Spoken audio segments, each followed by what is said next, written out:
Hi everyone, welcome to TENG Insider Season 3. Today we'll be dealing with multiculturalism in Singaporean music. Together with me are Shabir Sulthan, who is the founder of Shabir Music Asia. He's a singer and songwriter as well. We have Wang Chenwei, who is the head of research and education at TENG. He is also the composer in residence at the Singapore Chinese Orchestra. We have Yaziz Hassan, who is also the co-founder and director of Nadi, Singapura. Thank you guys for joining me to this session. I think what we're going to do, and we're going to dive quite deep into some topics first, but as an opening question to perhaps all three guests, how has multiculturalism shaped our music industry and our music identity? Perhaps maybe I have Shabir actually start first? From a pop music context, it has not done much to shape our multicultural identity, I feel. Because at the end of the day, musicians in Singapore, they're trying to meet the commercial meter constantly, and they're trying to gain like global acceptance or regional acceptance or national acceptance. And multiculturalism at this juncture, unfortunately, is not seen as a useful resource to tap into for commercial success. But it is, because in the world, if we look around, people are finding some culture to align with so that, they can create a narrative which is more compelling for the artistry. But we as Singaporeans, sometimes I think we do lack some confidence in our own culture, roots and heritage. Because we're in the crossroads of westernization and, an emerging Asian consciousness. And for that to translate to pop music, it's going to take some time. It's already happening in many parts of the world, but in Singapore itself, it's going to take some time. It's a bit of a bummer because I would expect us to be leaders in this area, but we are not really when it comes to that. And I'm talking exclusively from a mainstream, music context, and I mean by mainstream, pop, hip hop, R&B, all these genres. So it's the answer is no. It's not. It's not influenced the scene as much as I would like it to be, and there will be some exceptions, of course. But exceptions can't be examples at this point. Moving on to Chenwei, what do you actually think about this issue? I think I'll speak for Chinese orchestra and classical music. There is also this multicultural influences in these works are also rather much of a minority, but has been gaining some traction in recent years. So for the Chinese orchestra, we have over the past 2 decades, quite a lot of compositions drawing upon inspiration from Southeast Asian musical elements. And then in the classical, for classical music, Western classical music, it has been rather rare, but recently, like we see in the Singapore Symphony Orchestra's National Day concerts, there has also been an increasing number of works that involve multicultural elements. So I think it's a good development to have. And Yaziz, what do you think? Firstly, maybe I would like to say that what I'm going to say is based on my life experience. I'm not a historian, because during the young days, I was brought up by the late Mr. Iskandar Mirza Ismail. He is the one who always infused a lot of culture into a music. So I think, yeah, it's good to have the influence of multiculturalism in Singapore, but now, during the school days, what I know, we are not taught our own culture. Then how are we going to appreciate? How are we going to understand? How are we going to respect if we are not being taught? But this year, I just realized that P3, my son is in P3, my third son, his music book already started the culture rhythms. For example, I was shocked to see my company, Nadi Singapura, have how to play Inang rhythms and using a solfege, because Malay we don't have Western notation like pong tak tu tak dum pang dum. So it started. I'm also trying to find out what is they being taught in P1, P2, because I still remember in 2013 or 2014 when we go to the stars, they wanted to start at least one term to learn Indian music, one term to learn Malay music. I do not know that's good and also not say bad. It started now, but what I heard also now, they stop all the Malay, Indian and Chinese dance and they combine it to become modern dance. So where are we heading also right now? So do you think that we need to actually push for a case for multicultural music? And similarly as to what Shabir actually said just now, do you think we're not doing it enough? Yes. I think we should maintain or we should encourage the MOEs or even the other associations, even other companies to teach more about our own culture first. Then we can appreciate and we can understand how to infuse, to become a multiculturalism or diversity in Singapore. And Chenwei, do you feel that we are not actually teaching our children enough about our own culture? Yeah, I think this definitely needs more work on the educational level, but of course we have been seeing some progress, and also it just happens that I'm also in the same book same T3 book. Give me 5. Yeah. Yeah, Winds of Affinity. So my piece for two flutes and orchestra. Yeah. Anyway, So actually a lot of what the Singaporeans will identify as Singaporean music or identify with, it depends a lot on the amount of publicity it receives.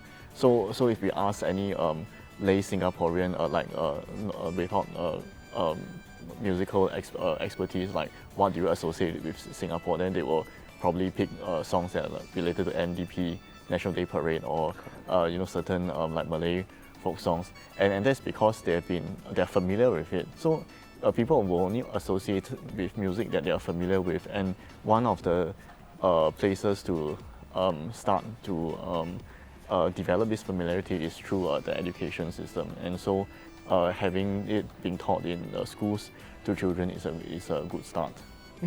I think also it harks back to the question, are we creating multicultural music for multiculturalism's sake? So are we thinking about music as music, or do we actually have to purposely add in a sort of like a representation inside? Because I think multiculturalism in Singapore, it's a balancing act that actually happens constantly all the time. I don't know, Shabir, what do you think about this? The music industry doesn't exist in a vacuum. All art and artistic societies are a reflection of society itself. So in order for us to expect the music industry to weave in multiculturalism without the mainstream society and the general population having an awareness about it and an awareness about their own culture, is certainly a task which is very difficult to execute. So it's extremely important for Singaporeans, we as Singaporeans, to be interested, number one, in our own culture, in our own roots and heritage, and also after that, to be interested in cultures that are so close to us, Chinese culture, Malay culture, and everyone else, And I think a Singaporean is a very global citizen because, the world is our hinterland at the end of the day. So it's extremely important for us to have that understanding and the curiosity. But these things, they can be institutionalized, but at the same time, they need to be dinner table conversations too. Parents have the responsibility to teach their children about their own culture, and schools have it too, agencies, government, the individual, everyone needs to kind of chip in, contribute to that consciousness, that collective consciousness. And I do believe that there is a bit of a challenge for us because of our formation, There is the Gen X, right? Where Gen X is boomers, right? Baby boomers, yeah. So when Gen X, Gen X is the first one. It's because of Gen X we are here today, because they are the ones who were given the task of building the economy and building up the nation, right? That whole generation. But they were told to focus on a few things which were extremely important for survival. And then now there is Gen Z, and they're coming in and they're asking a lot of questions. It's like, what does that mean? This is an abstract concept for me. Tell me something more. Don't just tell me that, we're a nation and we survived and we're here today. Tell me more. And then we millennials are so in between because we are looking left and looking right. What are we supposed to do, So we millennials are stuck in between, and we're thinking, hey, this is valid. What Gen X is saying is valid, which is, our time was different. We had to survive. So we had no time to talk about culture, art, music, and all these things. Survival was key as a nation, as a community, as an individual. And Gen Z is asking larger questions. But what does it mean to be a Singaporean, what is my culture? You want me to, I'm Western educated and I'm modern, but at the same time you want me to root into my culture. How am I supposed to do that? And these are all valid questions too. So as a millennial, I see the opportunity, because since we're already stuck in between, right? Instead of seeing that as a perilous position, I think it's an advantageous position to build a bridge and start conversations. So this conversation itself is interesting, and people behind the camera, I'm pretty sure there are Gen Zs as well, and you know, it gets everyone thinking in that sense. So these circumstances put us in this position. It's not our choice. At the end of the day, it's not a conscious choice by anyone. It's just that, you know, the way things panned out, and it's our DNA as a country. But now we have a choice. Moving forward, we have a choice to stop, anchor in, build culture, build art, enable artists, and allow conversations between artists, agencies, private, public, government, family, schools, institutions, and the general public, you know. So I think it's very important for these conversations to happen too. And that's the start. But is there a one-size-fits-all solution for this problem? No, because it's too complex for us to address it in this 20-minute video. But certainly what is required, I think, is an awareness. And awareness is everything. It's the beginning of everything. And what I'm hearing from all three guests is that there's a lack of appreciation of our own culture in that sense. And because there's a lack of an appreciation of our own culture, we also will find it difficult to appreciate other cultures in that aspect as well. Maybe I can, based on one of my experience, when Nadi started, right, most of the school in tertiary, and we do a survey, 70% of every group, all are Malays, and they do not play any kompang, rebana. Instead, they are playing sedos, djembe, timbang, all the Jamaican. Yeah, so they say sometimes the traditional way is not cool, because when playing a Malay kompang, you sit down or you just stand still. That's how we born Malay Nadi Singapura, so that if we infuse something different, where they're going to support. And yes, after that, we vice versa. They already learn, but they want to go deeper. What is the traditional way supposed to play? That's how we do backtrack, and you should learn this. And I think for benefit of all my members or even the students now, they are starting to like it, what Nadi Singapura is doing, and they are starting to appreciate and understand where we are coming from. So that's why institutions are important, like TENG is important, Nadi Singapura is important, the work that Chenwei is doing is important, and the work that we are trying to do with Shabir Music Asia, I think it's all important. And I don't think these organizations existed, you know, maybe 20, 30 years ago. I don't know how old is TENG. How old is TENG? 20 years. Okay, 30 years ago. and I think the emergence of these organizations and us finding our place in you know, our respective lanes also serves as a touch point for the next generation who want to kind of understand about their culture through music. So that's something which we need to grow in breadth. Do you think we have a social obligation to actually be representative and multicultural in our music? If you ask a pop artist this question, they're going to say no. Because at the end of the day, it's all about packing up your venues and doing ticket sales, and you already got so much to struggle with general disruption of the music industry. And you're not getting paid enough through Spotify, you know, and all the streaming platforms. So if you're going to ask them this question, it's like, you know, I just read a quote, like, steal a man's wallet and he'll be broke for a week.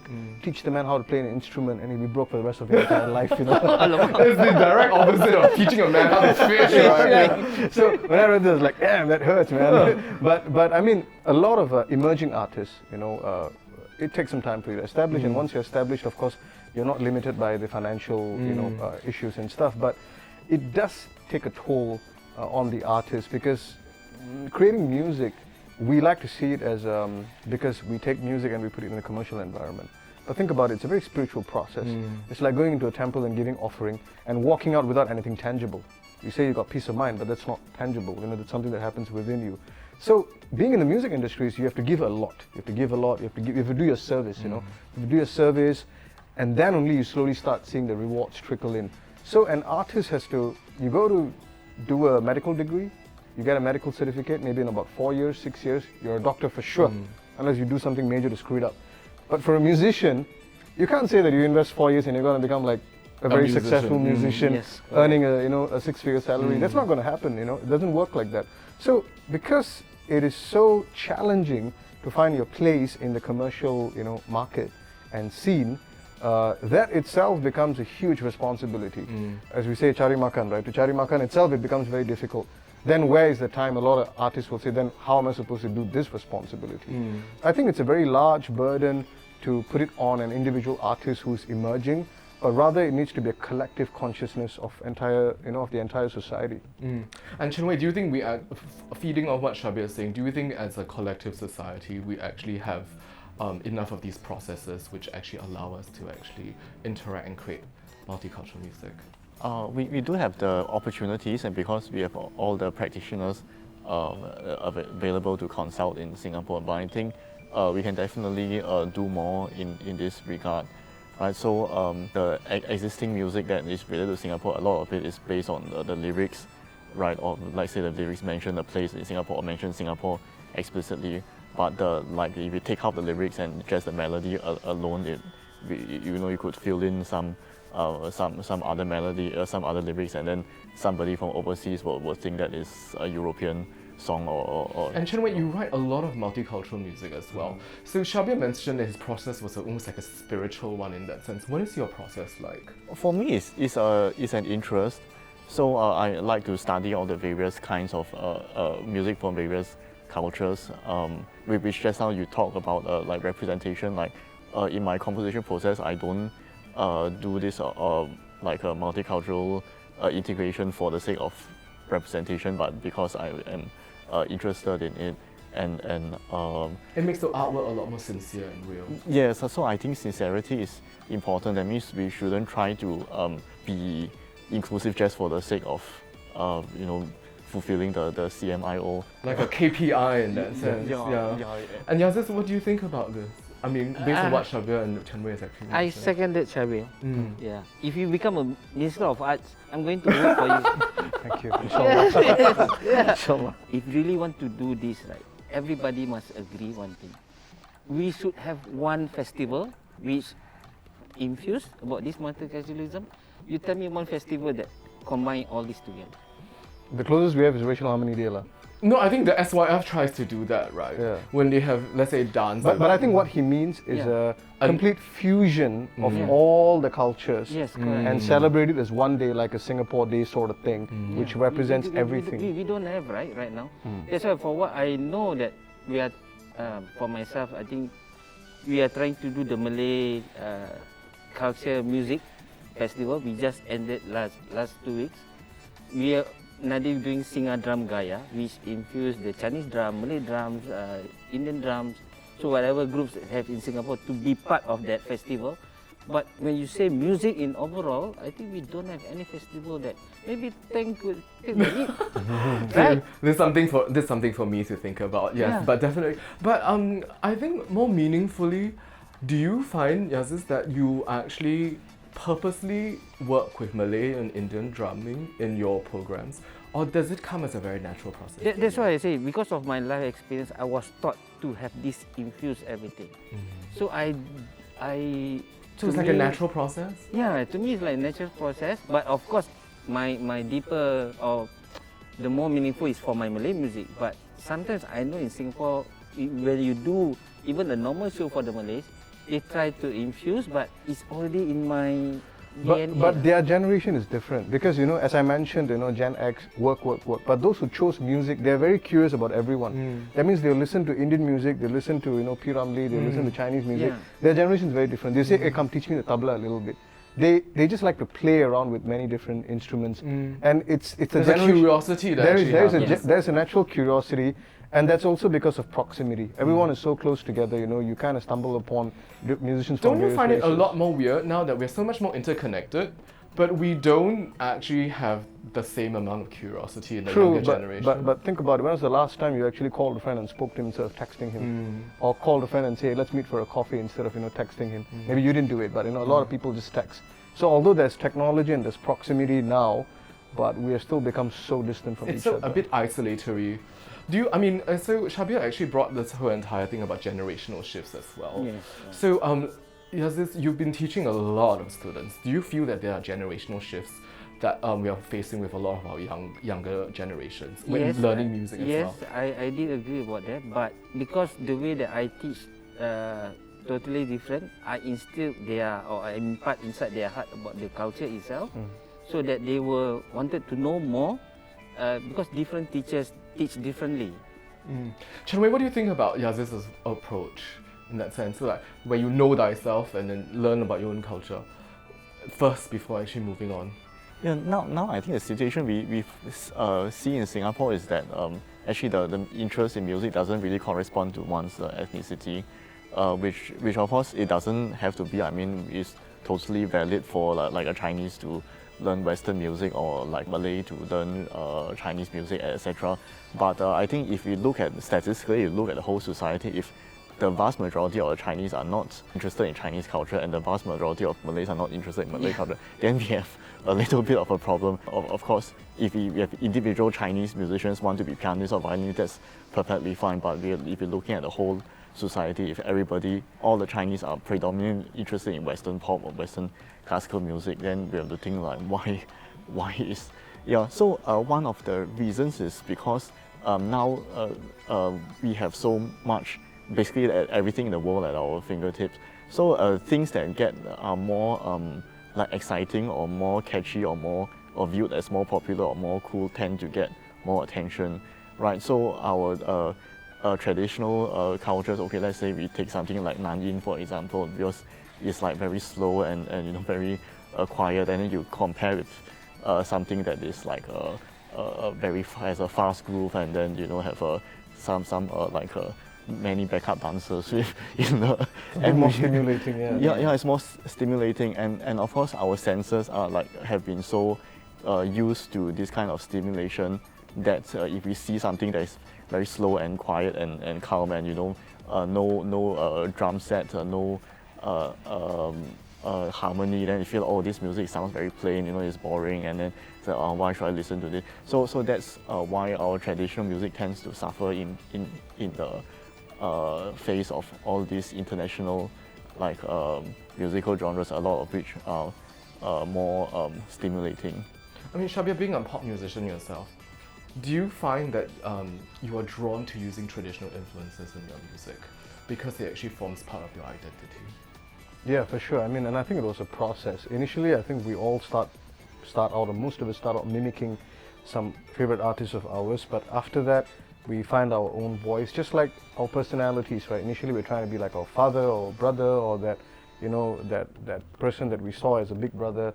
We're trying to be like them, but as we go on, we try to discover who we are as a person, and that happens to the artist as well. And I'm dabbling in two areas. One is pop, the other is film score. So I'm doing both, being a music artist who's doing pop music and film score as well. And the rules that I put for myself changes a little bit based on the platform. When it comes to pop, like one of my songs, if I take a case study, it's called Rubaiyat Kavide. And Rubaiyat Kavide is an interesting mix because firstly, I ask myself the question, and everything comes through awareness. Nothing is forced. I can't do something because, oh, I'm this, I'm that, I'm going to take this, take that, put it together. I can't do that. It has to come naturally. And if for something to kind of blossom organically, you need to have awareness. You need to be exposed to it. So what I did is I was studying, like Sufi literature for a while, and I was studying Omar Khayyam and Rumi and all that. And then I heard, I read a book from Omar Khayyam, who is a poet, a Persian poet, and it's called Rubaiyat. And I added Kavide, which is a Tamil word for poem, So the title itself tells you, what's that? I'm kind of bridging two worlds and together. Influences as well. Yeah, and something that could only happen in this particular place, which is in Singapore, for an artist of South Asian descent who's also Muslim, who is influenced by Sufi literature, for an example. And then I've got a Qawwali sample in the song which I use, and Qawwali is Islamic devotional music from the South Asian continent. So I use that. And then the beat is like a heavy hip-hop R&B beat, and the melody is very indie pop / R&B Tamil melody. So there's quite a few things going on with a lot of electronic, synthesized chords and stuff like that. And everything is a representation of me and a culmination of whatever that I have kind of picked up along the way as a music artist. And your background as a Singaporean That's right, has laid the canvas for you to Yes, because if I was in a different society where I'm just being influenced by one thing, then I think the outcome would be different. Because in South India, a lot of people are listening to Michael Jackson, but in Singapore, we listen to Prince too. So that changes everything, you see. So, And that also broadens the definition of multiculturalism as well. There's not only just defined to just the races per se, but multiple cultures are actually influencing us going into our blood, and then subsequently we are rehashing and recreating something that we would consider uniquely Singaporean in that sense. For sure. I'm going to move on to another topic, and which is something that I think you are also researching as well, the idea of a Singaporean sound. I think a lot of us actually have been thinking a little bit hard about it. Is there such a thing? Do we need such a thing? You know, what do you think about this idea of a Singaporean sound or a Singaporean identity in music? It's like meditation. I can't go say that I'm gonna meditate now. Boom, let's go focus. It's not gonna happen. You just have to sit, be aware of your breathing, and suddenly, you know, you slowly start gently getting into a meditative state. And that's how it happens. So when it comes to Singapore sound, I think it's something that you cannot force. It has to happen organically. But for it to happen organically, nature is not on our side. So we have to nurture for something like that to happen. So that's why, you know, it comes back to the point of multiple parties coming together and making it work and creating a collective consciousness, because it's important. That's what I'm saying. Because it's not some froth that it's good to have a Singapore sound. It's extremely important for the next generation of Singapore artists to understand who they are in a very cacophonic and confusing world. It's very important to lean back into your own culture, your own literature, your own language, you know, and understand who you are. It's an asset, actually. It's an asset for us Singaporeans who are plugged into, you know, the entire world itself. When we travel, what are we bringing is the question. What are we bringing? And what are we representing as what well? we represent. And Singlish and food has got its limitations. After a point, you know, then what? You know, that is great. We enjoy that. We love that too. That's ours too. But we need something a bit deeper to kind of start conversations and build bridges, you see. So moving on to Chenwei, this notion and idea of a Singaporean sound, I think we also have talked about this previously as well. What do you think, or do you think we need a Singaporean sound, and what do you think a Singaporean sound might actually be? I think it's important for Singapore to have its own musical identity, right? Because all the music that comes out of Singapore sounds very similar to those from other countries, then internationally what actually represents Singapore, and to Singaporeans then what represents Singapore, right? So if now, like, I think most Singaporeans will associate the Singaporean sound. If you ask them to imagine what it would be, then they'll think it's like some Malay folk songs or National Day songs. But that is again not just because of the lyrics or just by association. So I'm more interested in the musical content. What about the musical style that makes it Singaporean, that even if somebody from overseas hears it, they'll feel, okay, this is a really special style that we won't find anywhere else in the world. Okay, so this musical style, for me, I feel that it would have to draw upon the traditional musical heritage of the local community, so like Chinese, Malay and Indian, and for Chinese, probably specifically the Southern Chinese dialect groups, which are Singaporean ancestors, like as exemplified by the TENG's Forefathers project, right? So these are the things that distinguishes us from elsewhere in the world, and I see it like sort of a GPS triangulation. You know? Like if you just do something purely Chinese, then it might also be from China or Taiwan or Hong Kong, right? But if you have something that is Chinese that combined with Malay or combined with Indian influences, then that is unlikely to happen anywhere else, and that would be a justification that this music is representative of Singapore. And Yaziz, I'm just feeding off Chenwei's point. Do you think a Singaporean sound necessarily is a multicultural sound as well? I do not know. Sometimes I agree, sometimes I disagree. The Singapore sounds can be wide. Why do we need to really think about these Singapore sounds actually? To me, what is relevant right now is the most important. Shabir music today, right? What he creates today, right, could be Singapore sound in the next 50 years. Because to the youngsters, maybe it's going to be our treasure music from him. What Nadi or maybe TENG or maybe himself creates now, it could be a Singapore sound in the next 50 years. It's also being acceptance, right? If we create something just the purpose of Singapore sound, but in the next 50 years, all the new generation, they don't accept it, that means what we've done now is down to the drain. So I would love to tell everyone that don't force, don't stress, do whatever you love to do now, as long as it's irrelevant today. It depends on the future what they're going to talk about our music. Okay, whatever, for example, for the Malay music that I know, whatever Piramli now become classic. But last time, It was he is pop. the most new in thing music which is not traditional.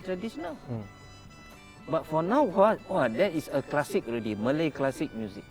So whatever you do now, and even ourselves do now, it could be our traditional way, our Singapore sound in the next 50 years. I think both the points have value, and to kind of sum it up, I do feel that I agree that we cannot force it. At the same time, I do agree with Chenwei's point also, where if you're not conscious about it, then nothing is going to happen, because nothing significant has happened yet for us in that area. So I'm in the position that, as what the both of them mentioned earlier, education, awareness, exposure to your own culture is important, and that's the process. And instead of chasing the result, I think we should focus on the process, and the result will kind of find its own way to us, I feel. Thank you guys so much for the very spirited conversation. We've come to the end of this episode of TENG Insider Season 3. Thank you so much, and we'll see you guys soon. Thank you.